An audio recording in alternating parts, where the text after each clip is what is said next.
धरातल पर उतर रही है मोदी की गारंटी। बाबूलाल मरांडी। जी हां, बता दें कि प्रदेश भाजपा कार्यालय में शनिवार को विकसित भारत संकल्प यात्रा में देश भर के लाभार्थियों से प्रधानमंत्री नरेंद्र मोदी ने ऑनलाइन संवाद किया। लाभार्थियों से बात करते हुए उन्होंने योजनाओं से मिले लाभ की जानकारी प्राप्त की। देश के सभी राज्यों के विभिन्न स्थानों से हजारों लोग इस कार्यक्रम में शामिल हुए, जिसमें महिला लाभार्थियों की संख्या ज्यादा थी। इस अवसर पर प्रदेश भाजपा अध्यक्ष बाबूलाल मरांडी ने कहा कि विकसित भारत संकल्प यात्रा विकसित भारत के लिए मोदी की गारंटी की यात्रा है। यह गांव, गरीब, किसान, मजदूर, महिला, युवा सभी के साथ भारत को श्रेष्ठ भारत बनाने का संकल्प है। उन्होंने कहा कि भारत के पहले प्रधानमंत्री हैं जिन्होंने एक एक योजनाओं के लिए सीधा जनता से संवाद स्थापित किया है। कहा कि मोदी सरकार जो कहती है वह प्रामाणिकता के साथ करती है। मोदी की गारंटी की गाड़ी विकास की गारंटी को लेकर आ रही है। उन्होंने कहा कि झारखंड के भी गांव पंचायतों तक यात्रा जाएगी। जो अभी तक योजनाओं से वंचित है उन्हें कल्याणकारी योजनाओं से जोड़ेगी। श्री मरांडी ने भाजपा के कार्यकर्ताओं व आम जनता से अनुरोध किया है कि वे मोदी की गारंटी वाली गाड़ी को अपने अपने क्षेत्र में स्वागत करें और उन स्पॉट योजनाओं का लाभ प्राप्त करें। उन्होंने भाजपा कार्यकर्ताओं से अधिक लोगों तक मोदी की गारंटी पहुँचाने का आह्वान किया।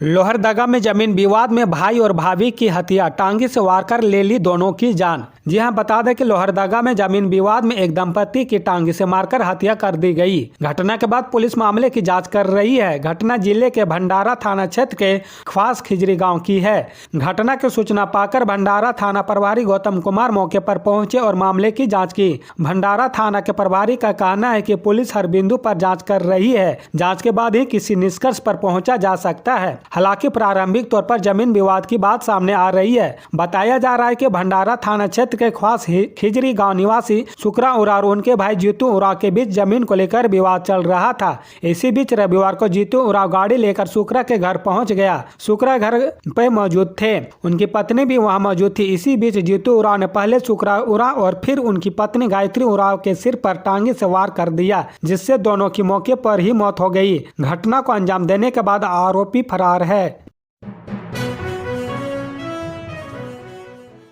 धीरज साहू पर इनकम टैक्स की रेड मामले में दो धड़े में बटी कांग्रेस। जयराम रमेश और प्रदीप बलमुचू ने दिए बयान। जी हां, बता दें कि झारखंड से कांग्रेस के राज्यसभा सांसद धीरज साहू के ठिकानों पर इनकम टैक्स की रेड के बाद वहां से मिल रही नकदी के भंडार के बाद कांग्रेस पार्टी दो धड़े में बटी दिख रही है।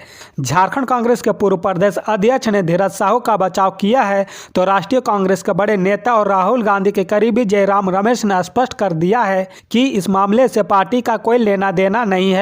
जयराम रमेश ने शनिवार की रात को एक्स पर लिखा कि सांसद धीरज साहू के बिजनेस से भारतीय राष्ट्रीय कांग्रेस का कोई लेना देना नहीं है, सिर्फ वही बता सकते हैं और उन्हें यह स्पष्ट करना भी चाहिए कि कैसे आयकर विभाग के अधिकारियों द्वारा कथित तौर पर उनके ठिकानों से इतनी बड़ी मात्रा में कैश बरामद किया जा रहा है। वहीं कांग्रेस के पूर्व सांसद प्रदीप बलमुचू ने धीरज साहू पर लगातार हमला बोल रहे झारखंड प्रदेश भाजपा के अध्यक्ष बाबूलाल मरांडी पर पलटवार कर दिया है। बलमुचू ने तो यहाँ तक कह दिया कि धीरज साहू के पैसे से बाबूलाल मरांडी भी उपकृत हो चुके हैं। प्रदेश कांग्रेस के पूर्व अध्यक्ष यही नहीं रुके, उन्होंने कहा कि बाबूलाल मरांडी को प्रधानमंत्री नरेंद्र मोदी से मांग करनी चाहिए कि इस मामले की प्रवर्तन निदेशालय या केंद्रीय अन्वेषण ब्यूरो से जांच करवाए, ताकि यह पता चल सके कि आखिर वे पैसे किसके हैं।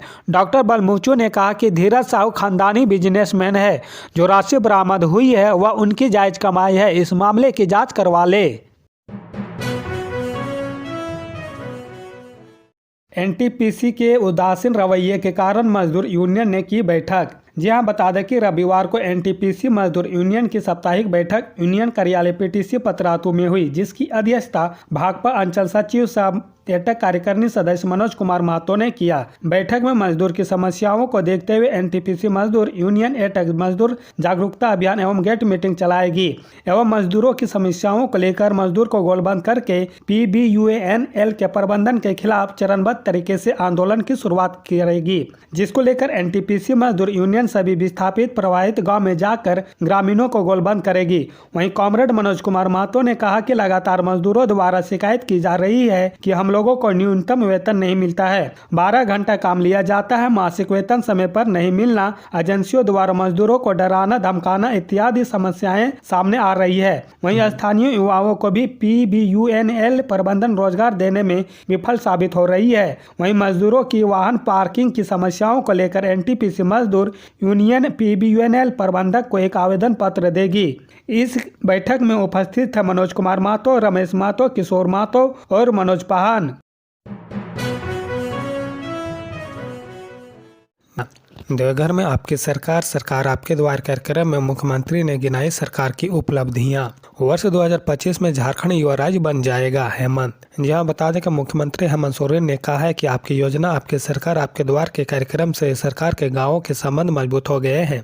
लोग अब सीधे सरकार से जुड़ रहे हैं। लोगों को वर्तमान सरकार का भरोसा बढ़ा है। राज्य में धीरे धीरे समस्याओं का समाप्त करना होगा। आदिवासी मूलवासियों को उनका अधिकार सरकार दे रही है। अब धीरे धीरे लोगों के चेहरे पर मुस्कान लौट रही है। मुख्यमंत्री शनिवार को देवघर के सदर प्रखंड के गौरीपुर पंचायत स्थित खिजूरिया मैदान में आपकी योजना आपकी सरकार आपके द्वार कार्यक्रम को संबोधित कर रहे थे। सीएम ने कहा कि विपक्षियों को आदिवासी मूलवासी पिछड़े दलित बुजुर्ग महिलाएं व बच्चों के कल्याण से कोई सरोकार नहीं रहा है। 20 सालों में इन लोगों ने राज्य को खोखला कर दिया। लंबे समय तक इनका शासन रहा, लेकिन ये पिछड़ेपन को दूर नहीं कर सके।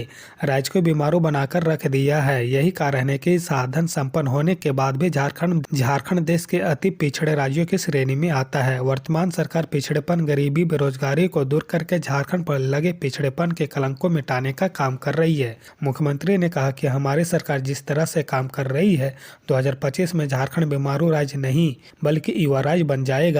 केंद्र सरकार पर निशाना साधते हुए कहा, केंद्र सरकार ने आवास योजना को कोटा नहीं बढ़ाया तो हमारी सरकार अबुआ आवास योजना लाई, जो 3 कमरे वाला होगा। इसकी लागत 3.50 लाख होगी। जिन्हें घर नहीं मिला है उन्हें अबुआ आवास मिलेगा। उन्होंने राशन कार्ड में कटौती कर दी, कोटा नहीं बढ़ाया, उल्टे 11 लाख राशन कार्ड डिलीट कर दिए। तो राज्य सरकार ने 20 लाख को हरा कार्ड दिया। कार्यक्रम में मंत्री आलमगीर आलम और सत्यानंद भोक्ता आदि थे।